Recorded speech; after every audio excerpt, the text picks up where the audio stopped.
Bismillahirrahmanirrahim. Assalamualaikum warahmatullahi wabarakatuh. Apa kabar? Semoga baik semuanya ya. Baik, langsung saja. Di sini yang mengenai pembuatan video ini untuk memenuhi tugas dari mata kuliah tafsir multimedia.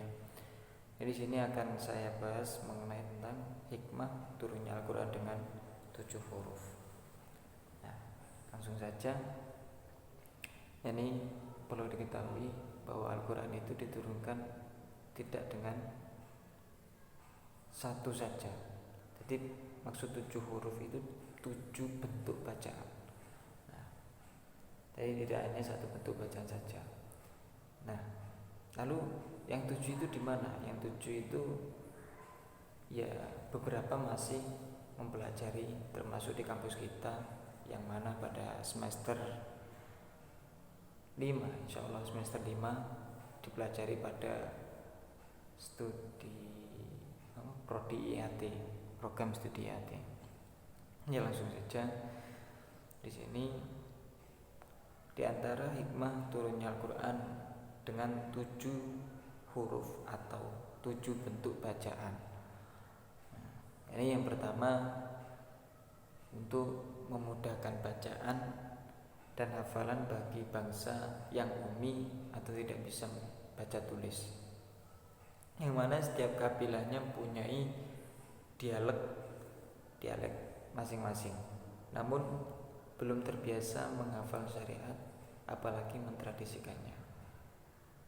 Dan hikmah ini ditegaskan oleh beberapa hadis ya sebagai berikut, langsung terjemahnya saja. Nanti hadisnya bisa dicari, hadis riwayat Imam Ahmad, Abu Dawud, At-Tirmidzi, dan At-Tabari dengan sanad yang sahih insyaallah. Ubay berkata bahwa Rasulullah bertemu dengan Jibril di Ahjarul Miraq, sebuah tempat di Kuba. Lalu berkata,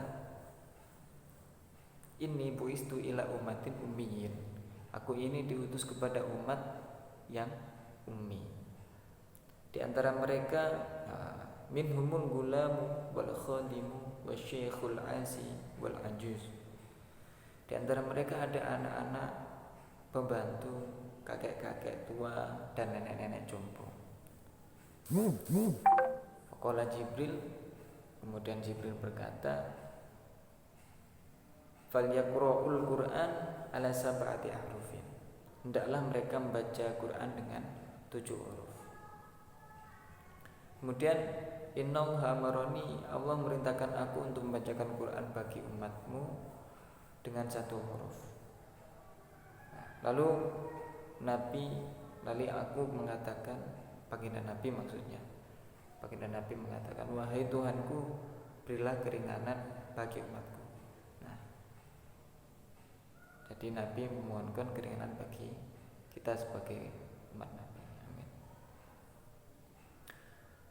Lalu Allah merintahkan engkau untuk membacakan Quran kepada umatmu dengan 1 huruf.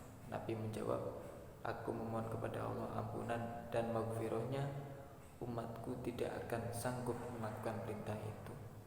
Jadi ini salah satu hikmahnya, yakni memberi kemudahan, jadi membuat kita diberi pilihan dengan 7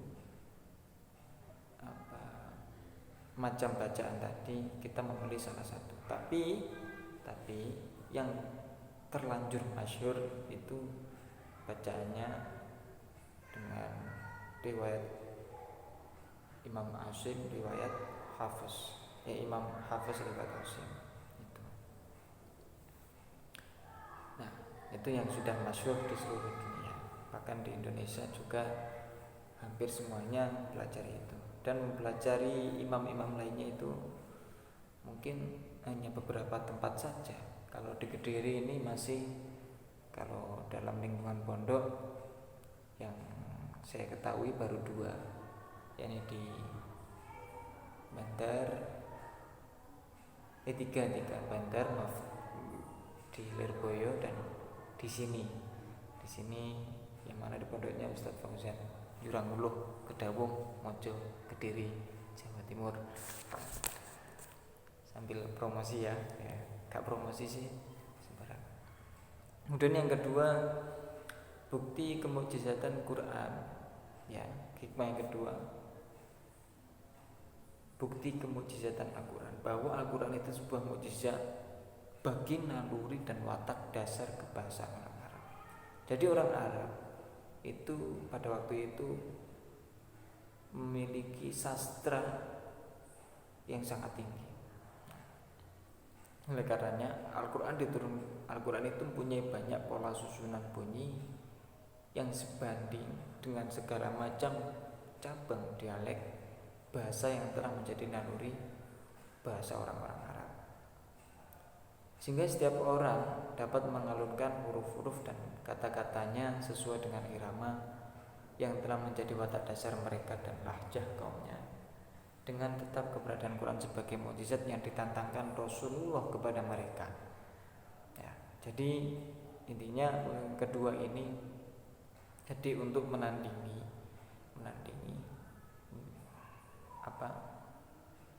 lahjah atau dialek-dialek bahasa naluri kebahasaan orang Arab, yang mana mereka jadi sempat mengira bahwa Al-Quran itu apa yang diucapkan dari baginda Nabi, padahal itu adalah firman dari Allah Subhanahu wa taala.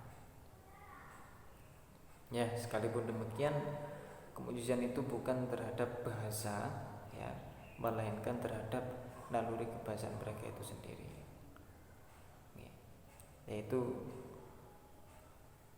sedikit kesimpulan tadi. Kemudian yang ketiga, yang terakhir, ini kemujizatan Quran dalam aspek makna dan hukum-hukumnya. Jadi ketika sebuah lafaz itu ada pengurangan huruf atau penambahan huruf, maka maknanya bisa berubah. Nah, kemudian sebab perubahan-perubahan bentuk lafaz pada sebagian huruf dan kata-kata memberikan peluang luas untuk dapat disimpulkan daripadanya berbagai hukum. Nah, hal inilah yang menyebabkan Quran relevan untuk setiap masa. Oleh karena itu, para fuqaha dalam istimbatnya atau penyimpulan hukumnya dan ijtihad berhujjah dengan qiraat bagi ketujuh huruf ini. Jadi ya ini hikmahnya. Jadi beberapa hukum itu tentang hukum fikih syariat ini bisa diketahui dengan 7 qiraatnya. Dengan ini cuma saya lupa, jadi ada perbedaan pendapat tentang antara mazhab Syafi'i dan mazhab Hanafi kalau nggak salah, tentang kesuciannya perempuan, tentang ayat was'alunaka 'anil mahid qul huwa adhan fatazilun nisa fil mahid wala taqrabuhunna hatta yaturan, tentang ini. Cuma nanti lebih jelasnya ya mungkin di video lain kali kalau sempatnya. Mungkin ini dulu dari saya, ya kurang lebihnya mohon maaf, semoga bermanfaat. Ihdinas siratal mustaqim wal afu minkum. Assalamualaikum warahmatullahi wabarakatuh.